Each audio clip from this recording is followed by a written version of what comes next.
Na mtazamaji ujambo na karibu, jina langu ni Sam Amani. Tuanze na kwamba usiku wa leo tunamulika tume huru ya uchaguzi na mipaka nchini IEBC, chombo kilichopewa jukumu na kikatiba kuhakikisha kwamba uchaguzi huru na wa haki. Lakini kadri kampeni za chaguzi ndogo za Alhamisi Novemba 27 zinavyoendelea kwa kasi, taifa limekuwa likishuhudia malumbano makali hadharani kati ya viongozi wakuu, risasi zikirindima kwenye mikutano ya kisiasa na vifo vya kusikitisha vikishuhudiwa. Tayari Wakenya wasiopungua 4 wameaga dunia katika msimu huu wa kampeni, huku hotuba za chuki na vitisho zikiendelea bila kudhibitiwa. Katiba inataka siasa zetu ziwe za amani, heshima na utu.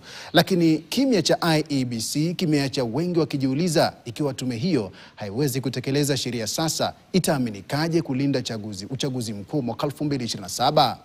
Vera Mora ana maelezo zaidi. Kupitia vyanzo vya ndani ya tume ya IEBC, KTN imebaini kuwa mwenyekiti wa IEBC Erastus Ethekon alikubali shinikizo la kisiasa na kwa haraka kuelekeza secretariat kumruhusu mgombea mwenye doa kuwania kiti cha ubunge cha Mbeere Kaskazini. Hii ni licha ya tume ya maadili na kupambana na ufisadi EACC kupeleka ripoti nzito kwa IEBC kuhusu kutostahili kwa Leonard Muriuki Njeru maarufu kama Leo wa Wamdende kuwania nafasi ya kisiasa. Wamdende, mgombea wa UDA katika uchaguzi mdogo unaoshindaniwa vikali na ambao utaamua ushawishi wa Rais William Ruto katika eneo la Mlima Kenya, alitajwa katika ripoti ya EACC iliyotolewa mwezi uliopita. Chombo hicho cha uangalizi kilipendekeza ashtakiwe kwa ufisadi mkubwa unaohusiana na kashfa ya zaidi ya milioni 643 ya mradi wa kiwanda cha oksijeni katika hospitali ya kitaifa ya Kenyatta. Wacha nione mboni haina moko mara kuga wa mudendo. Lakini hiyo si mara ya kwanza IEBC kuzua wasiwasi. Tume tayari iko chini ya uchunguzi kwa ukimya wake kuhusu vurugu na unyanyasaji katika kampeni za uchaguzi mdogo wa Novemba tarehe 27. Kampeni zimegeuka kuwa uwanja wa maneno makali, vurugu na utovu wa nidhamu. Tayari watu wasiopungua 4 wamefariki katika kipindi hiki cha kampeni. Dalili za kwanza za mgawanyiko zilijitokeza pale aliyekuwa naibu rais Rigathi Gachagua na naibu rais Kithure Kindiki walipoanza kubadilishana maneno makali kwenye mkutano wa hadhara. Wewe mzee, wewe nitakuvua nguo, wewe nitakuweka aibu. Alikuwa ametuma ile mtu yake anaitwa Soprano. Alikuwa hapa. Hauna hata heshima. Yaani unatusi profesa mzima. Mtu ako na heshima zake alafu unakuwa Badala ya kutuliza taifa, IEBC imeangalia tu, huku viongozi hawa wakuu wakitupiana cheche hadharani mbele ya wapiga kura. My brother, tuheshimiane.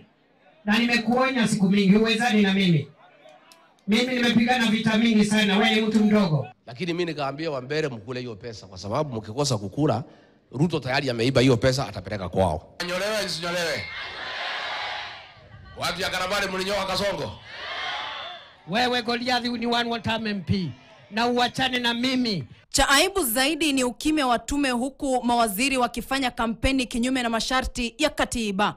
Wewe Gachagua, wewe Muturi, wewe Kivuti, muache kuuliza gavana Embu anafanya nini Mbeere North. Halafu kuna eneo bunge la Kasipul ambako vurugu ziligharimu maisha ya watu 3. Hatimaye tume iliwaadhibu wagombea Philip Aroko na Boyd Were kwa faini ya shilingi milioni 1 kila mmoja na kuwalazimu kusaini mkataba wa amani. Lakini IEBC ilikuwa wapi kabla ya haya yote? Wachambuzi sasa wanaonya kuwa uchaguzi huu mdogo si shindano la kawaida tu, ni kipimo cha uchaguzi mkuu wa mwaka 2027. Ikiwa IEBC haiwezi kutekeleza nidhamu, kudhibiti maovu na kulinda maisha katika uchaguzi mdogo mmoja, Wakenya watawezaje kuiamini kulinda uadilifu wa kura ya kitaifa? Katiba ya Kenya iko wazi. Kampeni za uchaguzi lazima ziwe za amani, heshima na zisizo na lugha ya matusi au machafuko. Lakini IEBC imewaacha viongozi wakikanyaga mipaka hii ya katiba bila madhara. Swali linabaki, kwa nini IEBC imechagua ukimya badala ya haki? Kwa nini imewaacha viongozi wakitukana, kutisha kwa jina la kampeni licha ya marufuku ya wazi ya katiba? Na ukimya wake si chochote ila usaliti wa sheria walioapa kuilinda. Vera Mora, KTN. Tukisalia katika suala hilo la uchaguzi, ni kwamba aliyekuwa naibu wa rais